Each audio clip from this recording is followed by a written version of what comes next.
Hey guys, this is a video for the vertical game. It's a game I like to play in my warm-ups, but also as a strengthening exercise.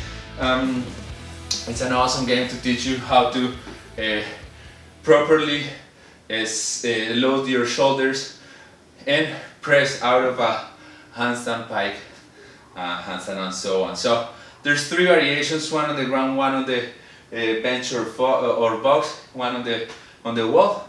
Let's start with the hands and the floor, sorry, and that will be they will transfer easily to the other one. So the game goes like this. So we're gonna start in a plank position and pike a little, and you're gonna do one push-up, right? So things that I want to see for this whole game are the same, are the following.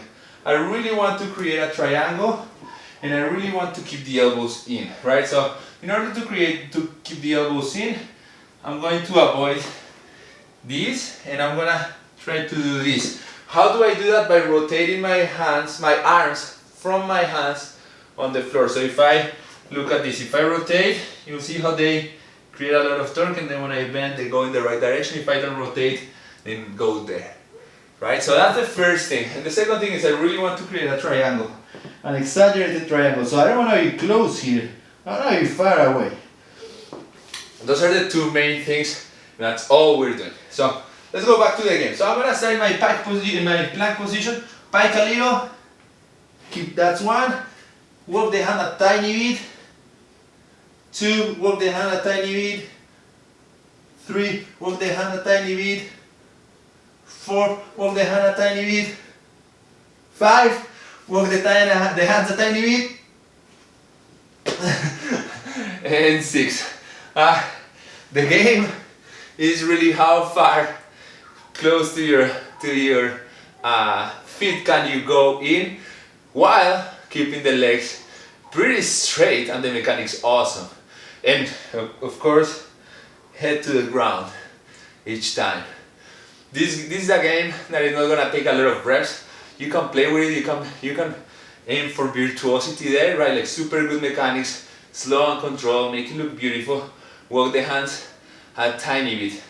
I showed you the version on the floor. Now let me show you the version on the bench. And this is gonna be a little bit more challenging, of course, not just because you're higher, but also because it's gonna be harder to keep the good mechanics. So what will happen is that as soon as you get into the bench, you're gonna start doing just a push-up.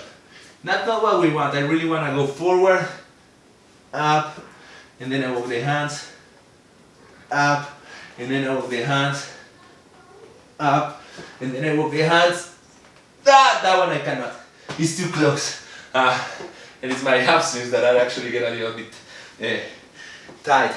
So, things that you're gonna be working on those ones is the higher the box, the easier it's gonna get on hamstrings flexibility, right? So I will also play with that. Play with how many reps can you get. Make it super slow, right? And so on. And the last version will be on the wall. This is very challenging. If you don't have a solid handstand push-up, don't try this. But you know the same thing here. I go 1, 2, 3, 4, and so on. And again, don't move to the wall unless you have a very solid floor and bench. It will just create compensations. You'll be like, oh, I can do it, good, but not be very productive. That is it. The vertical game. Play.